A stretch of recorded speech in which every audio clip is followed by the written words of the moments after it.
I've been thinking, for me, creativity is basically failing a bunch of times until I land on something that sticks.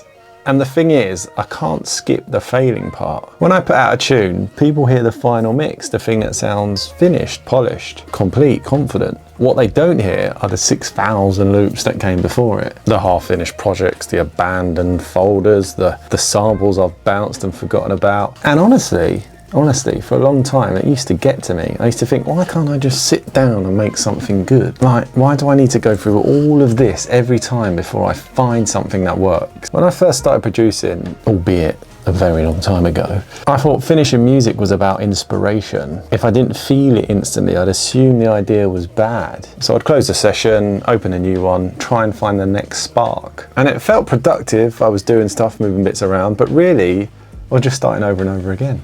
I've got hundreds of projects like that, 8-bar loops, empty folders. Some of them I don't even remember making. It used to feel like failure, like proof I wasn't progressing. But over time I realized that is the process. It is progress, it just doesn't look like it in the moment. So now I think about creativity differently. Every failed idea, every dead end is just part of mapping out where the good ones live. You don't always see it, but you are moving closer each time. I'll open an old project sometimes and find a random sound or a chord I liked and think, that was the start of something. Maybe it didn't work that day, but now it does. And those moments only happen because of the ones before that didn't click. And that's been the biggest mindset shift for me. Creativity isn't about trying to avoid failure.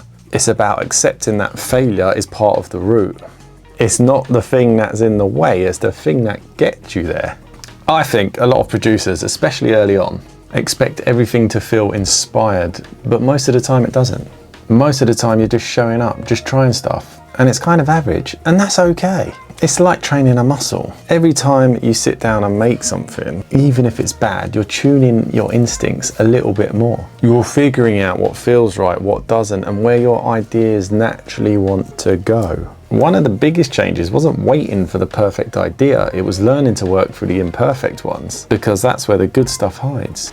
Now I don't really call them failures anymore, they're just drafts. Like sketches before a painting, no one sees them, but they're essential. So yeah, to be honest, most of what I make doesn't get finished. It's okay to fail. Most of it won't leave my hard drive, but that's fine, because every single one of those ideas moved me a step closer to something that did work. I just didn't know it at the time. So yeah, I think we know the real work is showing up even when you don't feel like it. And I think that's the difference between waiting to feel inspired and building momentum. You can't skip the failing part, that is the process. If you're still watching me ramble, you probably get it. Maybe you're in the middle of that stage right now. Keep going. You're not stuck. You are just collecting failures, and those are worth more to you than you think. I like these reflections, and clearly a lot of this is aimed at myself, like a diary, so I remember when I am there getting frustrated to think back. So yeah, make sure to subscribe if you want to see more of these. I'll see you on the next one. Peace. Interesting.